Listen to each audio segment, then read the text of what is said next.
Hello friend, Bihar PSC centre में आपका स्वागत है। मॉडर्न हिस्ट्री का क्लास हो रहा था। टॉप 500 MCQ सभी के लिए है, चाहे बीपीएससी हो, बिहार शिक्षक भर्ती हो, या फिर बीएसएससी या फिर बिहार दरोगा। तो चलिए, क्वेश्चन जो है फ्रेंड्स एक छूट गया था कल परसों जो क्लास हुआ था उसमें, क्वेश्चन नंबर 110। तो चलिए हम वहीं से स्टार्ट करते हैं। वीडियो को शेयर कर दें, चैनल को सब्सक्राइब कर लें और वीडियो अच्छा लगे तो लाइक ज़रूर करिएगा। क्वेश्चन नंबर 110, गोदान और गबन दोनों एक ही लेखक की रचनाएं हैं, उनका नाम क्या है? तो लेखक का जो नाम हो जाएगा वो हो जाएगा मुंशी प्रेमचंद। गोदान उपन्यास प्रेमचंद का अंतिम और सबसे महत्वपूर्ण उपन्यास माना जाता है। प्रेमचंद ने गोदान को 1932 में लिखना शुरू किया था और 1936 में प्रकाशित करवाया था, और प्रेमचंद का उपन्यास गबन सन 1930 ईस्वी में प्रकाशित हुआ। मध्यवर्गीय जीवन और मनोवृत्ति का जितना सफल चित्रण प्रेमचंद ने गबन में किया, तो बस इतना ही इसका एक्सप्लेनेशन था। अब चलते हैं नेक्स्ट क्वेश्चन पे। क्वेश्चन नंबर 111, निम्नलिखित युग्मों में से कौन से सही सुमेलित है? यानी कि ये N1 जो लिखा हुआ है वो ऑप्शन नंबर ए और N2 जो लिखा हुआ ऑप्शन नंबर बी। तो चलिए हम देख लेते हैं। पहले जो ऑप्शन नंबर 1 थियोडोर बेक जो है वो मोहम्मद एंग्लो ओरिएंटल कॉलेज से है। तो देख लेते हैं कौन सही है और कौन गलत है।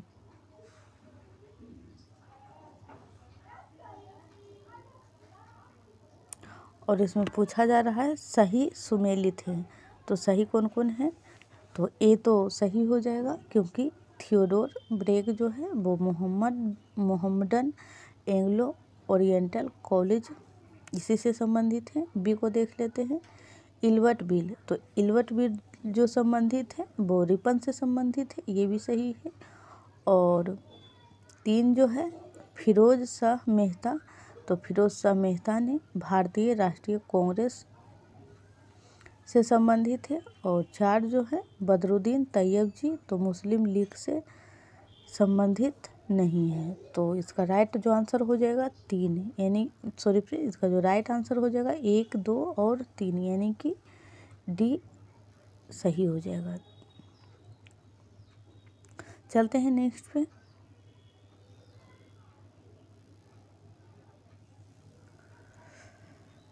तो बदरुद्दीन तैयब जी के बारे में सिर्फ देख लें, बाकी तीनों तो देख लिए हैं। तो बदरुद्दीन तैयब जी का जन्म जो हुआ है 8 अक्टूबर 1844 और मृत्यु जो हुआ है 19 अगस्त 1909 को। अपने समय के प्रसिद्ध वकील, न्यायाधीश और कांग्रेस के नेता थे। वे धर्मनिरपेक्ष समाज की कल्पना करते थे। अपनी निष्पक्षता के कारण भी उनकी बड़ी ख्याति थी। बाद में जब उनकी नियुक्ति मुंबई हाई कोर्ट के न्यायाधीश के पद पर हुई तो बाल गंगाधर तिलक पर सरकार द्वारा चलाए गए राजद्रोह के मुकदमे पर तिलक को जमानत पर छोड़ने का साहसिक कार्य जो है वो तैयब जी ने ही किए थे। चलते हैं नेक्स्ट। क्वेश्चन नंबर 112, तीसरे आंग्ल मैसूर युद्ध को रोकने के लिए टीपू सुल्तान ने अंग्रेजों के साथ कौन सी संधि की? मोस्ट इम्पोर्टेंट क्वेश्चन है फ्रेंड्स। आप कोई भी प्रीवियस ईयर पेपर देख ले, यहाँ से क्वेश्चन जरूर पूछा गया है। तो जो तीसरे आंग्ल मैसूर यानी कि अंग्रेज और मैसूर के शासक थे, तो तीसरा जो संधि हुआ था वो हुआ था श्रीरंगपट्टनम की संधि। और यहाँ देख लेते हैं कब हुआ था। तो 18 मार्च 1792 को श्रीरंगपट्टनम की संधि पर हस्ताक्षर किए गए थे। और इस संधि पर अंग्रेजों की ओर से लॉर्ड कॉर्नवालिस, जबकि दूसरी ओर से टीपू सुल्तान और हैदराबाद के निजाम ने हस्ताक्षर किए थे। चलते हैं नेक्स्ट।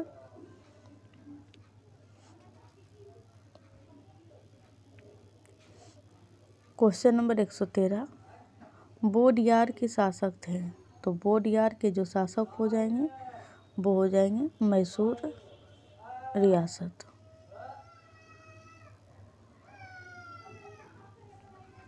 मैसूर साम्राज्य की स्थापना बोडियार वंश के शासक यदुराया बोडियार ने की थी और उन्होंने मैसूर पर 1399 ईस्वी से 1423 ईस्वी के मध्य शासन किया। एक मिनट फ्रेंड्स, हाँ ये जो डेट देख लीजिएगा, 18 मार्च 1792 को हुआ था ये संधि। क्वेश्चन नंबर 114, रंजीत सिंह ने सुप्रसिद्ध कोहिनूर हीरा प्राप्त किया था। ये भी क्वेश्चन पूछा हुआ है दरोगा में। तो रंजीत सिंह ने सुप्रसिद्ध कोहिनूर हीरा प्राप्त किया तो शाह शुजा से।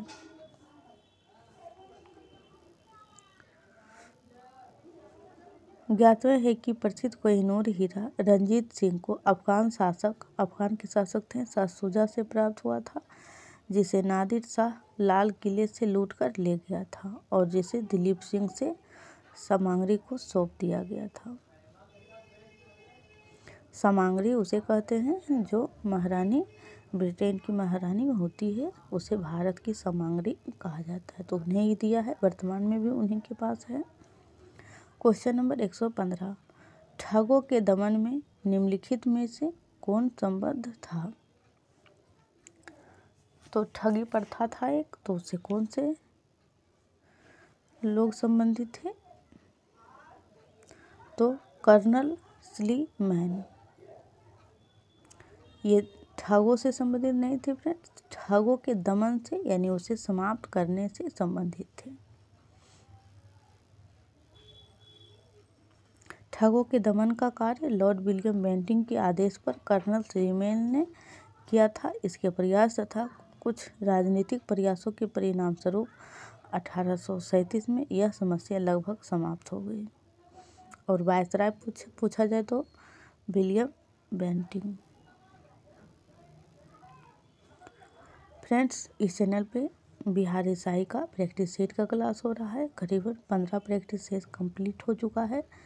तो आप अगर बिहारी शाही दरोगा का स्टूडेंट है तो आप ज़रूर प्रैक्टिस सेट लगाएं।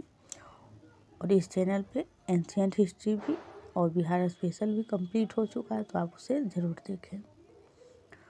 क्वेश्चन नंबर 116, भारत में अंग्रेजों के समय में प्रथम जनगणना किसके कार्यकाल में हुई थी। प्रथम जनगणना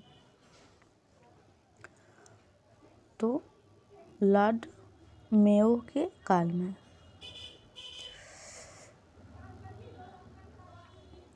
मेयो के द्वारा 1872 में प्रायोगिक जनगणना करवाई गई थी, प्रयोग के तौर पे।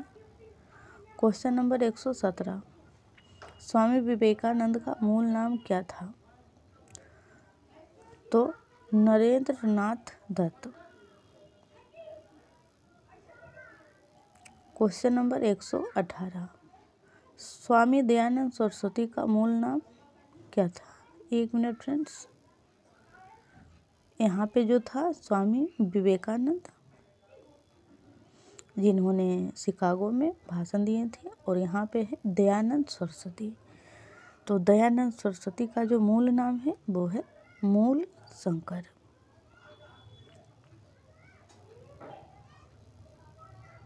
महर्षि स्वामी दयानंद सरस्वती आधुनिक भारत के महान चिंतक, समाज सुधारक तथा आर्य समाज के संस्थापक थे। उनके बचपन का नाम मूल शंकर था।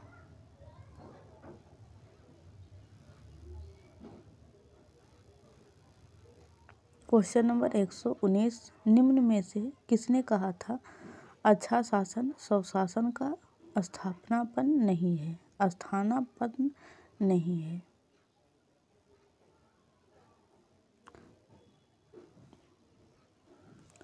तो स्वामी दयानंद सरस्वती।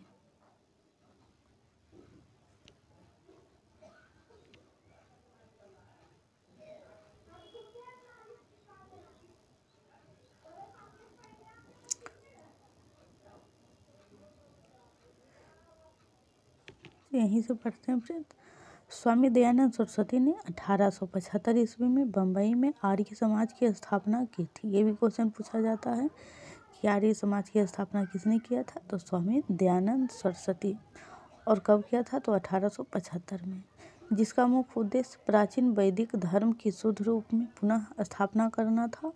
और स्वामी जी के आर्थिक विचारों में स्वदेशी का बहुत महत्व था। और राजनीतिक क्षेत्र में वह कहते थे कि बुरे से बुरा देसी राज्य अच्छे से अच्छे विदेशी राज्य से अच्छा है। और उनकी इस शिक्षा के फलस्वरूप उनके अनुयायियों में स्वदेशी और देशभक्ति की भावना कूट कूट कर भर गई। और भारत के सामाजिक इतिहास में वह पहले सुधारक थे जिन्होंने क्षुद्र तथा स्त्री को वेद पढ़ने तथा ऊंची शिक्षा प्राप्त करने, यागोपतीत धारण करने तथा अन्य सभी प्रकार से ऊंची जाति तथा पुरुषों के बराबर अधिकार प्राप्त करने के लिए आंदोलन किया। और इन्हें भारत का मार्टिन लूथर किंग भी कहा जाता है। इनके द्वारा नारा दिया गया कि भारत भारतीयों के लिए है। और सर्वप्रथम स्वराज शब्द का प्रयोग इनके द्वारा किया गया था। और इन्होंने हिंदी को राष्ट्रभाषा माना। और इन्होंने सत्यार्थ प्रकाश नामक ग्रंथ की रचना की। तो इतने सारे पॉइंट से स्वामी दयानंद सरस्वती के बारे में।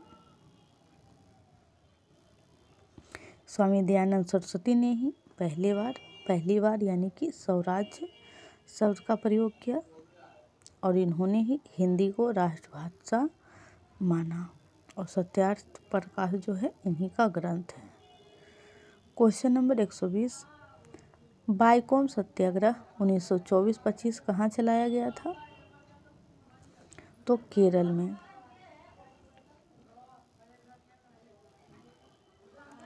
बाईकॉम सत्याग्रह 1924-25 अस्पृश्यता की कुप्रथा के विरुद्ध त्रावणकोर यानी केरल में चलाया गया और था। इसका उद्देश्य निम्न जातीय एझवाओं और अछूतों द्वारा गांधी जी के हिंसावादी तरीके से त्रावणकोर के एक मंदिर के निकट की सड़कों के उपयोग के बारे में अपने अपने अधिकारों को मनवाना। चलते हैं अब नेक्स्ट फ्रेंड्स, अगर आपने अभी तक वीडियो को लाइक नहीं किया, चैनल को सब्सक्राइब नहीं किया, तो प्लीज़ ज़रूर कर लें। इस चैनल पे आपको हर विषय से कम्प्लीटली क्लास देखने को मिल जाएगी, और वो भी चैप्टर वाइज, ताकि आपका एग्जाम में एक भी क्वेश्चन मिस ना हो पाए। क्वेश्चन नंबर 121, गुलामगिरी के लेखक कौन थे, तो गुलामगिरी के जो लेखक हो जाएंगे वो हो जाएंगे ज्योतिबा फुले। ये वही बातें लिखा हुआ फ्रेंड्स। क्वेश्चन नंबर 122, भारत के निम्नलिखित राष्ट्रपतियों में से कौन ट्रेड यूनियन आंदोलन से संबंध रहा था, ट्रेड यूनियन आंदोलन से, तो बीबी गिरी। भारत के चौथे राष्ट्रपति थे बीबी गिरी, जो कि 1969 से लेकर 74 तक ट्रेड यूनियन आंदोलन से संबंध थे। वह 2 बार इसके अध्यक्ष चुने गए थे। ये जो 1969 से 74 है फ्रेंड्स, इनका राष्ट्रपति का कार्यकाल है, और इन्हीं भी ट्रेड यूनियन आंदोलन से संबंधित रहे थे। क्वेश्चन नंबर 123, 1857 के बरेली विद्रोह का नेता कौन था, यानी जो 1857 की क्रांति हुई थी उसमें बरेली से किसने नेतृत्व किया था, तो खान बहादुर।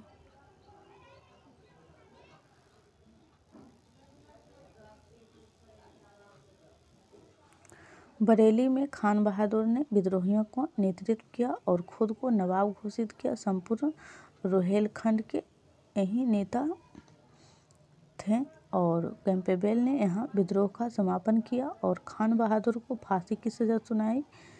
और विद्रोह के समय इंग्लैंड के प्रधानमंत्री जो थे वो पाम अस्टन थे, और भारत के गवर्नर जनरल लॉर्ड कैनिंग थे। तो ये दोनों इम्पोर्टेंट हो जाता है कि जब 1857 की क्रांति हो रही थी तो इंग्लैंड के प्रधानमंत्री तो पाम अस्टन और भारत के गवर्नर जनरल तो Canning. Question number 124, Indian national Congress के संस्थापक कौन थे, तो इंडियन नेशनल कांग्रेस के जो संस्थापक थे वो थे एलन ओक्टेवियन ह्यूम, यानी कि जिसे आप शॉर्ट्स में AO ह्यूम कहते हैं। तो इनका पूरा नाम जो हो जाएगा एलन ओक्टेवियन ह्यूम। और स्थापना कब हुआ था फ्रेंड? तो 1885 में। एक गैर सैनिक थे, मतलब ये सैनिक नहीं थे।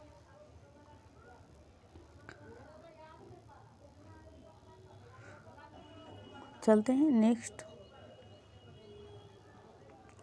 यहाँ पे देखिए एलन ओक्टेवियन ह्यूम ब्रिटिशकालीन भारत में सिविल सेवा के अधिकारी थे एवं राजनीतिक सुधारक थे। वे भारतीय राष्ट्रीय कांग्रेस के संस्थापकों में से एक थे। 1849 में अधिकारी बनकर सर्वप्रथम उत्तर प्रांत के जनपद इटावा में आए थे और 1857 के प्रथम विद्रोह के समय वे इटावा के कलेक्टर थे। चलते हैं नेक्स्ट।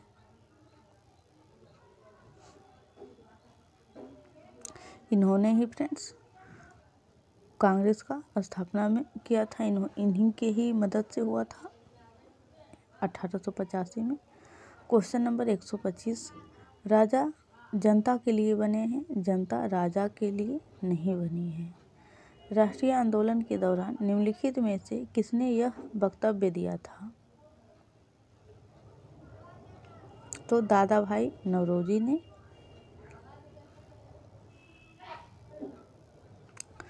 दादा भाई नौरोजी 4 दिसंबर 1825 से 30 जून 1917 ब्रिटिशकालीन भारत के एक पारसी बुद्धिजीवी, शिक्षाशास्त्री, कपास के व्यापारी तथा आरंभिक राजनीतिक एवं सामाजिक नेता थे। उन्हें भारत का वयोवृद्ध पुरुष यानी grand old man of India कहा जाता है और 1892 से 1895 तक वे यूनाइटेड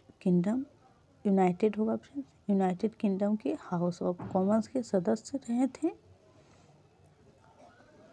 1800 ये पॉइंट याद रखिएगा, 1895 से 1895 तक।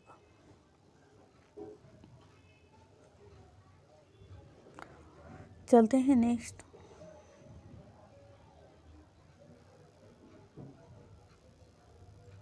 क्वेश्चन नंबर 126, स्वदेशी आंदोलन शुरू किया गया था। तो स्वदेशी आंदोलन जो शुरू किया गया था वो किया गया था बंगाल विभाजन के विरोध के रूप में। बंगाल विभाजन कब हुआ था? तो 1905 में हुआ था। ये वही बातें लिखा हुआ है friends. Question number 127, Barindra Kumar Ghosh के क्रियाकलापों ने एक गुप्त क्रांतिकारी संगठन को बंगाल में जन्म दिया। बरिंद्र कुमार घोष। तो अनुशीलन समिति।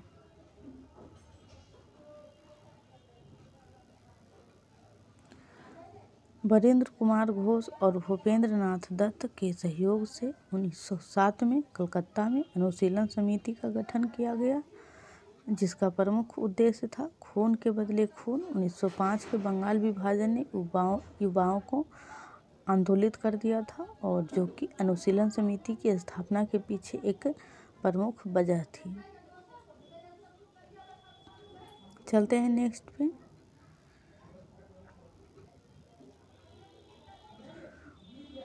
क्वेश्चन नंबर 128, एनी बेसेंट ने होम रूल, एक मिनट फ्रेंड्स, ये कथन शायद कौन सा सही है ये पूछा जा रहा है।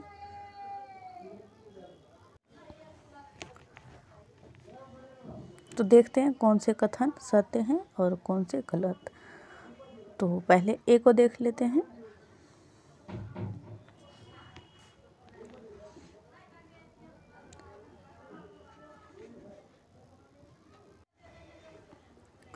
एनी बेसेंट ने होम रूल आंदोलन के दौरान कांग्रेस और मुस्लिम लीग के साथ साथ काम किया। तो ये बिल्कुल सही है। एनी बेसेंट ने होम रूल जो आंदोलन हुआ था उसके दौरान कांग्रेस और मुस्लिम लीग के साथ साथ काम किया। और अब कथन 2 को देख लेते हैं। तो एनी बेसेंट ने महसूस किया कि होम रूल आंदोलन के लिए आम जनता का समर्थन पाना आवश्यक था। तो इस प्रकार क्वेश्चन का राइट आंसर हो जाएगा। दोनों कथन सही हैं और कथन 2 जो है वो कथन ई का सही स्पष्टीकरण भी है। ये भी वही बातें लिखा हुआ है फ्रेंड्स जो 2 लाइन ऊपर था। क्वेश्चन नंबर 129, सुभाष चंद्र बोस ने सिंगापुर में दिल्ली चलो का नारा दिया था। मतलब कब दिया था? तो 1943 में दिया था सुभाष चंद्र बोस ने सिंगापुर में दिल्ली चलो का नारा। नेताजी ने 5 जुलाई 1943 को सिंगापुर के टाउन हॉल के सामने सुप्रीम कमांडर के रूप में सेना को संबोधित करते हुए दिल्ली चलो का नारा दिया और जापानी सेना के साथ मिलकर ब्रिटिश व कॉमनवेल्थ सेना से बर्मा सहित इम्फाल और कोहिमा में एक साथ जमकर मोर्चा लिया। Question number 130। तो फ्रेंड्स आज का जो क्लास है इसका लास्ट क्वेश्चन है। टोटल 20 क्वेश्चन कंप्लीट करवाया जाता है फ्रेंड्स एक क्लास में। तो अभी तक अगर आपने चैनल को सब्सक्राइब नहीं किया है, वीडियो को लाइक नहीं किया है, कमेंट नहीं किया है तो प्लीज़ सब कुछ कर दें क्योंकि सब कुछ फ्री है। क्वेश्चन नंबर 130, सरदार वल्लभ भाई पटेल को जाना जाता है। तो कथन ए है राज्यों के पुनर्गठन के लिए, तो ये बिल्कुल सही है। लौह पुरुष के रूप में तो इन्हें जाना ही जाता है, तो ये भी बिल्कुल सही है। देश बंधु के रूप में तो ये आपका गलत हो जाएगा, देश बंधु के नाम से ये नहीं जाने जाते हैं। तो 1 और 2 सत्य है सरदार पटेल के बारे में।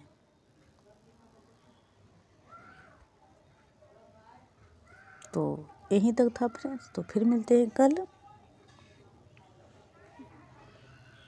और ये सभी के लिए क्लास है क्योंकि मॉडर्न हिस्ट्री सभी में एक समान ही क्वेश्चन बनते हैं, बस लेवल थोड़ा ऊपर और नीचे हो जाता है और कुछ नहीं। तो इसीलिए आप सभी इस क्लास को देख सकते हैं।